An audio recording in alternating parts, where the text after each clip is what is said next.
Comment passer de la chair à l'esprit lorsque vous priez? Écoutons et soyons bénis. Il y a un règne dans lequel tu peux entrer. Comment tu penses qu'on ne pouvait plus combattre Jésus? Qu'est-ce qui te fait penser ainsi? Parce qu'il était le commandant de la loi et des prophètes. Ainsi, tout ce que les pharisiens pouvaient faire, ce n'était qu'une blague. On l'a transporté pour l'amener et pour le faire tomber à travers cette vallée. Lorsqu'on l'a amené là-bas, il a marché dans le milieu et il est parti. Jean pour le faire comprendre que ne savez-vous pas que je suis déjà la loi? Je suis déjà la loi.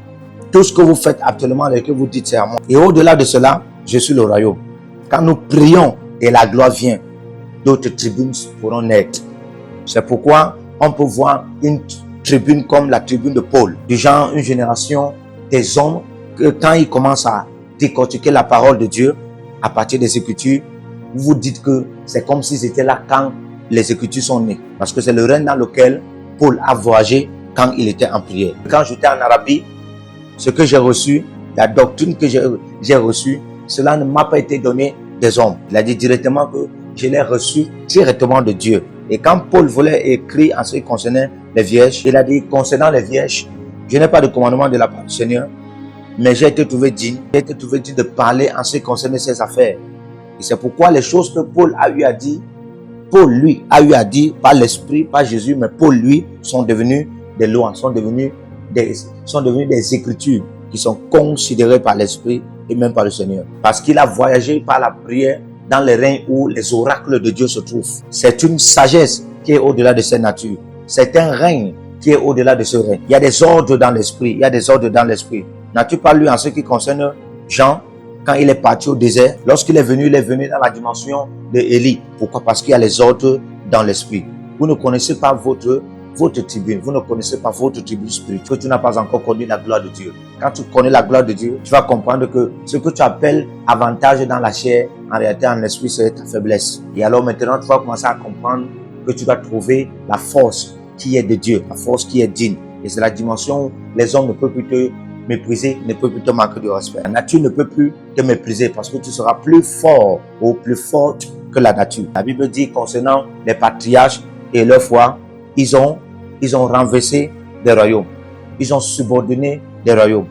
Ils ont vaincu la nature. Ils ont fermé la bouche des lions et ils ont éteint la violence du feu. Il est écrit des hommes faibles ont été faits comme des hommes de l'armée de l'Éternel. Quand tu dois connaître qu'il y a quelque chose en toi qui peut libérer ta famille. Il y a quelque chose en toi qui peut libérer une nation. Et c'est ta responsabilité de chercher cela et trouver quand tu es sur la terre et ce temps. Et la partie la plus pure par laquelle tu peux trouver cette dimension, c'est la prière. C'est pourquoi prier, c'est au-delà de demander les choses à Dieu. C'est de trouver notre réalité dans les règles. C'est pourquoi certains de vous, si vous atteignez cette dimension, vous allez découvrir que vous êtes un mouvement.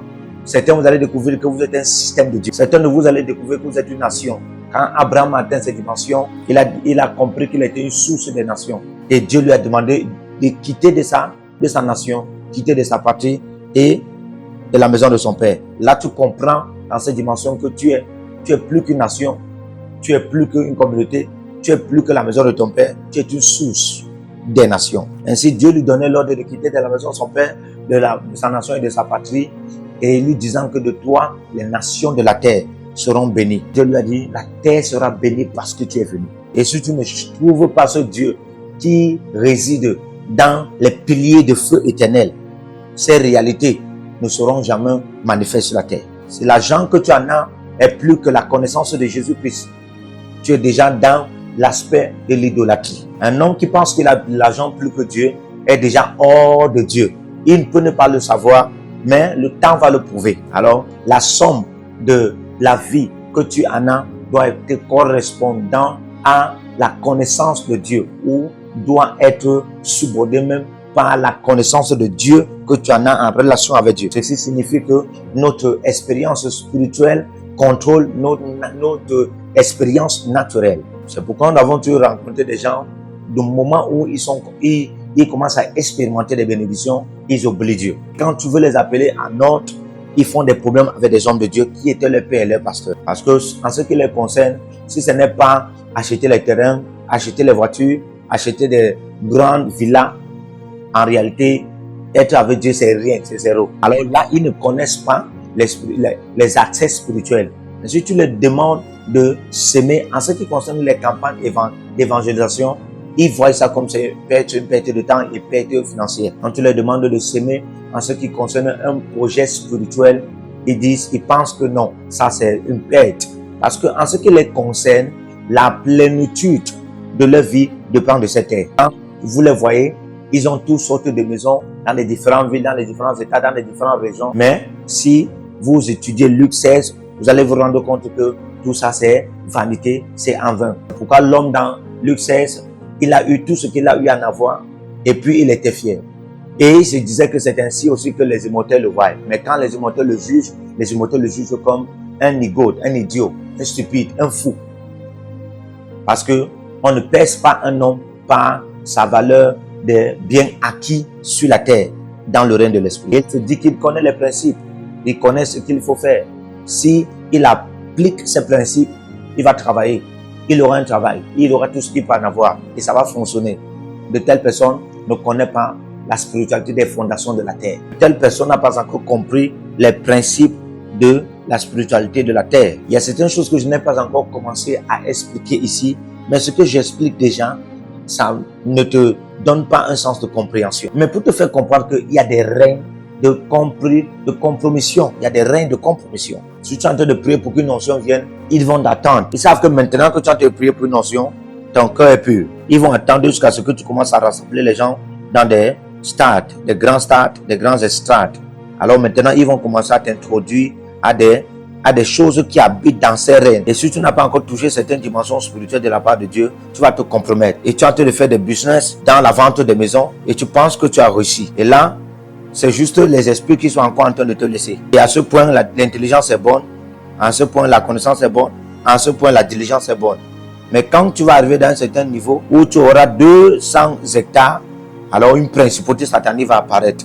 Et pour te dire 200 hectares, ce n'est pas pour les hommes ordinaires. Où est ta légitimité spirituelle qui te permet d'en avoir ceci de manière légitime sur la terre? Et là maintenant, cette principauté va commencer à te proposer de te compromettre avec le gouvernement, de te compromettre avec la sécurité, de te compromettre avec toutes sortes de choses. Ainsi, tu vas commencer à voir des choses que tu n'as jamais vues et tu vas commencer à faire des choses que tu n'as jamais fait. Tu peux être dans le ministère ainsi.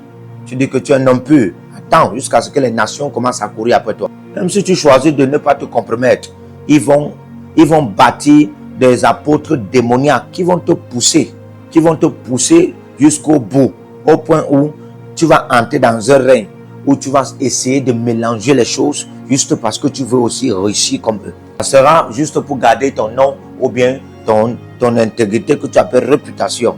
Mais si tu veux voir les choses nouvelles de la part de Dieu, c'est au-delà de ce règne-ci. Ça, ce n'est pas pour des gens de moyenne compréhension dans la vie et sur la terre. Mais si tu veux être une personne de moyenne compréhension de la vie sur la terre, attends jusqu'à ce que tu deviennes comme Snatch. Tu vas comprendre ce que signifie être loyal à un pasteur. C'est au-delà de la réputation et la population. Quand tu atteins une dimension où on t'invite à un seul programme et on te donne 100 millions, et comme ça là, en un mois, tu as 30 programmes, tu vas te demander s'il y a encore un besoin important pour avoir encore des retraites spirituelles, une vie de consécration dans le secret avec Dieu. Parce que les 7 jours de retraite seront équivalents à 400 millions. Et puis tu vas te poser la question de savoir, est-ce que la retraite est importante? Est-ce que je ne peux même pas me conduire vers ce programme-là et puis dans même l'avion ou bien dans la voiture, je fais mes retraites. Le vol, c'est 6 heures. Je peux prier pendant 6 heures. Pourquoi je dois toujours être dans un lieu secret? C'est là où tu dois comprendre que les nouveautés de la part de Dieu, ce n'est pas l'argent. Il y a un règne dans lequel tu dois entrer, où tu dois pouvoir définir ta relation avec Dieu. Et pour ce faire, 300 millions vont automatiquement rien te dire. Ça, ce n'est pas un caractère qui se manifeste juste par chance. Mais c'est parce que tu as eu à en avoir des dimensions de Dieu qui sont au-delà des règnes de la terre-ci. Ainsi, l'homme qui doit fonctionner dans les nouveautés de Dieu doit premièrement fonctionner dans la dimension de la transition. Lorsque nous parlons des nouveautés de Dieu, nous parlons de la gloire suffisante. La raison pour laquelle chaque fois des vieillards sont devant Dieu et se prosternent, c'est parce que, et ils sont baissés, tête baissée, c'est parce que chaque fois qu'ils voient Dieu, ils voient une autre version de sa gloire. Si la même version se répète, ils pourront laisser le royaume et la gloire. Mais le fait que chaque fois qu'ils lèvent, ils voient une autre dimension de gloire, ils se lèvent, ils voient une autre dimension de gloire, ça les impose, ça les conditionne d'y rester dans ce règne de trône devant Dieu. Même s'ils ont une plus grande, excellente, splendide connaissance dans l'éternité, la gloire avec ses multiversions qu'ils ne peuvent pas comprendre, ne pourra pas les laisser s'en passer parce qu'ils ont déjà la connaissance. Que l'économie de la gloire, ce n'est pas en réalité la fascination que cela apporte, mais en réalité, c'est la transformation qui se manifeste en toi par cette gloire. Parce que la transformation te purifie et t'amène dans les hauts lieux de la vie. Parce que la vie, c'est selon les différents. C'est pourquoi quand Moïse a vu la gloire, il était là-bas pendant 40 jours. Il n'a pas réalisé que le temps passait. Parce que ce qu'il voyait a changé l'appétit de la nourriture. Il est entré dans une autre dimension de l'économie de la vie de Dieu. Selon le règne naturel, tu as besoin de l'eau et de la nourriture. Mais quand tu entres dans la gloire de Dieu, la présence de Dieu t'immunise. Et quand Moïse est descendu, ce qu'il pouvait montrer, c'est que la Bible dit dans Exode 33, le verset 24, il ne s'est pas réalisé que sa face avait resplendi parce qu'il était entré dans une autre dimension de la gloire de Dieu. Concernant Jésus, la Bible dit que les disciples et même certains vieillards juifs se sont rassemblés, dit qu'on va faire de toi roi. Et il a fui. Qui fuit la gloire? Qui fuit le trône? Qui fuit la promotion? On va faire de toi roi. Mais il a dit non. Il leur a dit non, c'est pas pourquoi je suis venu. Ça, ce n'est pas ma dimension. Parce que voici son secret. Chaque fois qu'il partait dans le règne secret, il partait faire le business avec la gloire de Dieu. Et puis il pouvait contempler quelque chose de plus excellent, de plus élevé que le trône, la promotion et la royauté des hommes sur la terre. Voulant prouver ça à ses disciples, il leur a dit, suivez-moi. Ainsi, il les a pris dans Matthieu 17, à partir du verset 1 à 5. Et la Bible dit que pendant qu'il était en train de prier, son contenu, sa contenance a changé de manière resplendissante comme une lumière. Et son vêtement était si brillant. Et Moïse et Élie ont apparu. Chaque fois qu'il prie, il entre dans la gloire. Je vais parler de la prière, mais je veux juste vous révéler ce que signifie la nouveauté de la part de Dieu. Ainsi, un homme qui connaît la transaction chaque fois dans le règne de gloire. Quel genre de trône veux-tu lui donner sur la terre? Quel genre de promotion veux-tu lui donner sur la terre? Mais ça, c'est de la blague. C'est pourquoi dans Genèse 18, verset 1, la Bible déclare, pendant la soirée, les anges avaient apparu à Abraham, et aussi dans Genèse 3, le verset 8, la voix de Dieu parcourait tout Éden, voulant ainsi partager l'intimité avec Adam qui était à Éden, au jardin d'Éden. La raison de les expériences, c'est-à-dire les rencontres, ce n'est pas la fierté que ça te donne, ce n'est pas la gaieté que ça te donne, mais c'est l'enfantement que ça produit. C'est l'enfantement que ça produit, et les expériences produisent toujours les enfantements. C'est pourquoi avant que l'enfant ne naisse, il y a une expérience, il y a une rencontre qu'on appelle la fusion entre l'homme et la femme. Et c'est pourquoi Dieu nous donne ces intimités, parce que les réalités sont produites par des expériences. Je peux te parler de la souffrance maintenant, et tu l'écoutes très bien. Mais un homme qui a expérimenté, qui a rencontré les souffrances, lorsqu'il sera en train de parler, l'énergie sera différente, parce qu'il connaît la souffrance par expérience. Donc pendant qu'il sera en train d'enseigner, parler, prêcher, il peut créer cette atmosphère. Ainsi donc, l'une des choses que Dieu veut amener l'homme à expérimenter, qui sont même l'une des choses qu'on rencontre souvent au quotidien dans la vie, c'est les différents degrés de l'expérience de Dieu. C'est pourquoi dans Jean 17, verset 3, Jésus dit, voici la vie éternelle. Or, la vie éternelle, c'est qu'il t'expérimente, c'est qu'il te rencontre, c'est qu'il te connaisse. C'est la dimension de l'expérience de Dieu dans laquelle tu as pénétré, qui va produire la faveur, la gloire, la promotion, l'élévation, le respect, la révérence en toi. De toutes les façons, quelque chose doit sortir, quelque chose doit être produit dans toutes les expériences avec Dieu que tu rencontres. C'est pourquoi la Bible déclare que celui qui a les oreilles qu'il entende, Apocalypse 2, le verset 7. Je donnerai à ceux-là ce qui est caché dans le paradis de mon Père. Parce que même en ces fins de temps-ci, la plupart des choses que Dieu donne aux hommes, c'est les expériences spirituelles, c'est-à-dire les rencontres spirituelles. Certaines expériences viennent comme une couronne. Certaines expériences viennent comme une manne. Mais en réalité, ce sont les expériences de Dieu. Ce sont les expériences de l'accomplissement qui sont dans les règnes de Dieu. C'est pourquoi un homme qui va entrer dans les nouvelles dimensions de Dieu, il doit goûter les expériences avec Dieu.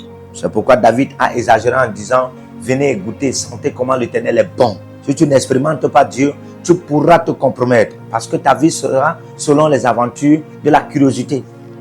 Quand on te suggère des choses, tu vas penser que ces choses qu'on t'a suggérées peuvent apporter l'accomplissement de ce que Dieu t'a dit. Et cela va te pousser à chercher A, B, C et tu vas monter et descendre, courir de ça et là. Et tu vois, c'est des hommes qui ont eu la gloire. Ils ont eu des rencontres, des patriarches par la foi. Ils ont rencontré la présence de Dieu. L'exemple, c'est David. Il n'était même pas digne de t'appeler un fils. Que Samuel est venu, ou un d'eux, on n'a même pas amené. Parce qu'on s'est dit, qu'est-ce que celui-ci va offrir aux gens? Ça, c'est celui-là qui est parvenu, qui doit aller rester en bouche. Et ce qu'il peut bien faire dans la vie, c'est de prendre soin des brebis, des chèvres et des moutons. Mais il ne savait pas que le roi, selon l'ordre du Messie, était en David. Et quand lui, en son temps, a commencé à manifester, il est venu avec 7 cornes. Il était un poète, il était un prophète, il était un roi, il était un pasteur, il était un psalmiste, il était un père et il était un guerrier. Comment un homme pouvait porter de telles dimensions? Un homme qui était ou un pour porter de telles dimensions était en brousse. Parce que si la gloire ne vient pas, il y a des dimensions en toi qui ne seront pas révélées. Et quand David s'est élevé par la gloire de Dieu, il est devenu l'un des hommes vaillants. Même Jésus, son trône, a été retracé au trône de David. Et il a failli se détruire là-bas comme un simple berger dans la brousse, alors qu'il n'était pas un berger, c'était un roi. Mais il a fallu la gloire pour que cette dimension qu'il en avait en lui se manifeste. Et lorsqu'il s'est élevé, il est devenu un phénomène pour sa génération. La Bible déclare que plus de 400 hommes qui étaient dans les dettes et puis qui avaient une vie de bassesse sont venus vers David sur la caverne d'Adullam. Cela n'a jamais été enregistré quelque part que David les a entraînés comment combattre, se batailler pour faire la guerre.